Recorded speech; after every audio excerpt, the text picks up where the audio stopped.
Cardiac surgery is a surgical dilemma. One never knows what to expect. It's full of surprises. It takes a big heart to bear the not infrequent shocks. However, it's something like a wife, someone without whom you can or cannot live. Now coming to my talk, I'm Suhail Bangash and running the congenital department at NICVD with the help of a single fellow, Saad.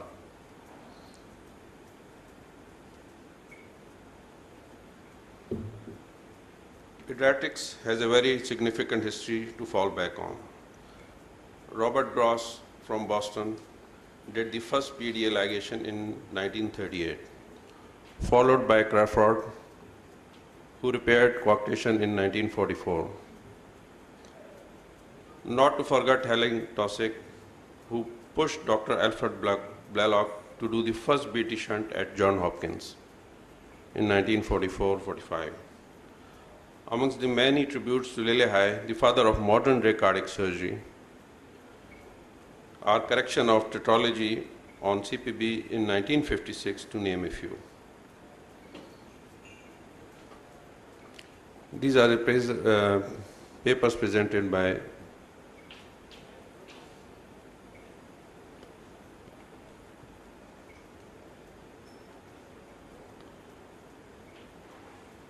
It all started in 1950s when the approach was early palliation followed by elective repair at about 5 to 6 years of age. In 70s and early 80s, it changed to a primary repair in infancy. Then finally came the big leap forward in 1980s with primary repair in neonates, which is currently followed in most specialist centers around the world. So how we have grown at NICVD, in which direction remains to be seen. It all started in 70s under Professor Rahman Saab with simple procedures as ASD, VSD, repairs, PDA ligations in children. The 80s saw the birth of pediatric cardiology at NICVD. This was the time when Professor Kalimuddin Aziz joined the institute. It really pushed forward the surgical scenario. He was and is a surgeon's best friend and worst enemies. He accurately diagnosed the cases preoperatively and critically analyzed the outcome postoperatively. Not only were more complex cases being done, but the age came down to infants. The beginning of the 21st century gave birth to the idea of a separate pediatric cardiac surgery altogether.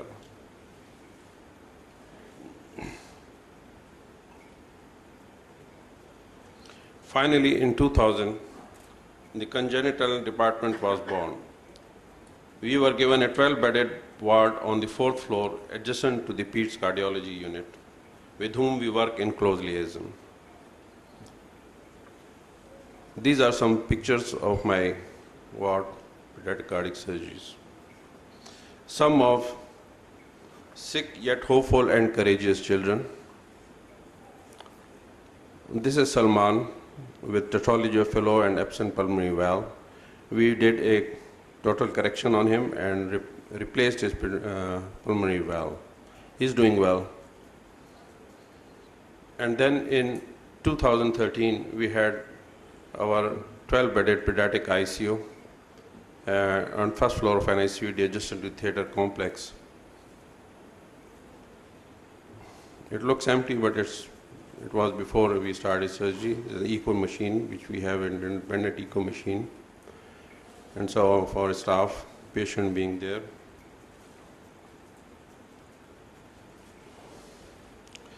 We started with 86 patients in 2010. Gradually increasing our number by the years to an average of about 400 cases per annum, and are hoping to touch the 500 mark in years to come.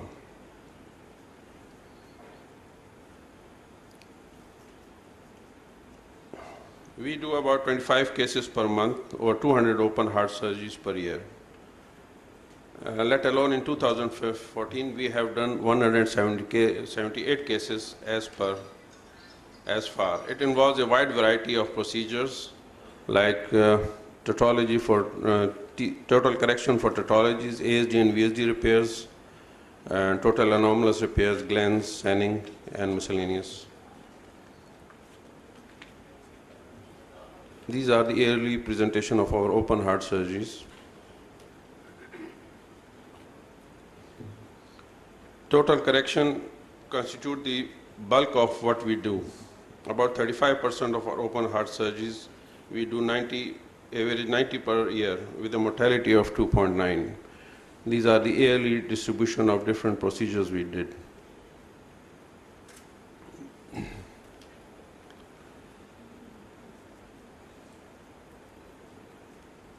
Now, VSD makes about 25% of our open hearts.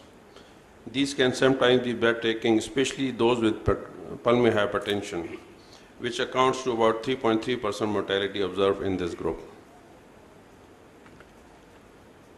ASD, we only do about 20 to 30 ASDs per annually.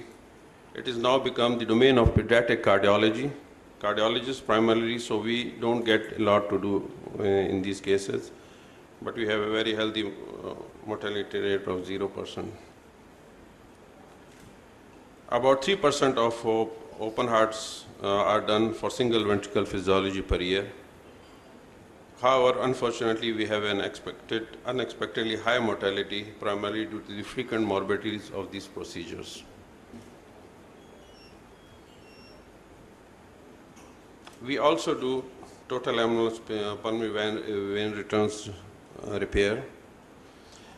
However, our observed mortality is 17%, most likely due to late age of presentation and pulmonary hypertension in these patients.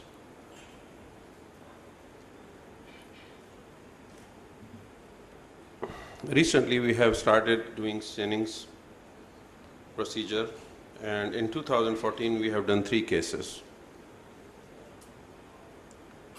with an overall mortality of 31%, which is high, but we are in a learning stage now, and inshallah, we'll improve in that.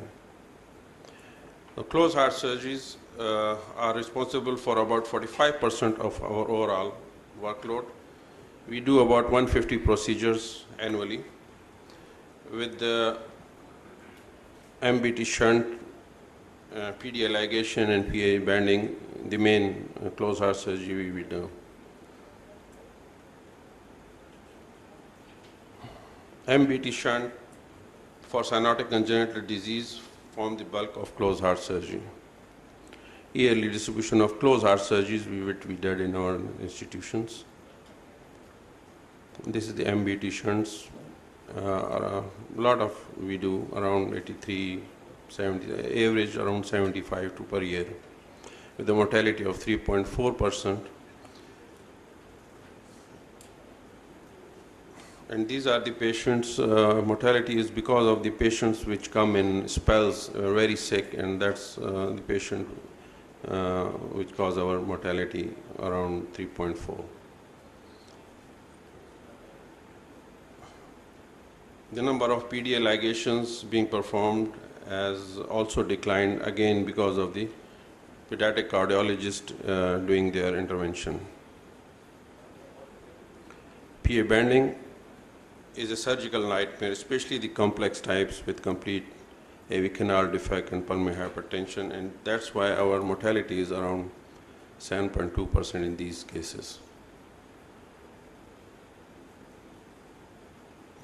Major observed morbidities are low cardiac output arrhythmias, as is common in any other congenital center. Our overall mortality has finally come down to around 4% per year. Part of it may be attributed to my mistakes, but not to forget my Chinese Saad. He seems to be learning, but inshallah will learn soon. Arterial switch. We have recently added the arterial switch to our surgical armamentarium. We did 6 cases in 2013 and 14. One is missing, but four expired. One survived, and the sixth one is on ventilator in our ICU, and hoping to get him off. Some pictures of a well-trained staff and ICU. This is Osama with the total anomalous pulmonary venous return, supracardiac type. We operated on him and extubated, went home doing well.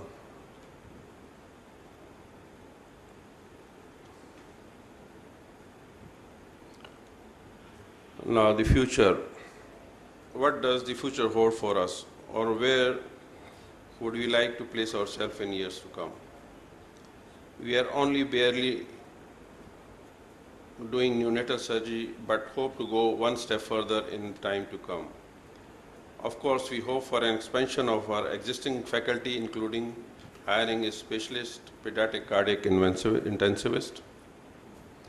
We are craving for acquiring ECMO. Work is being done. Hopefully good news is on its way. And the icing on the cake would be a separate pediatric institute altogether. Thank you, ladies and gentlemen.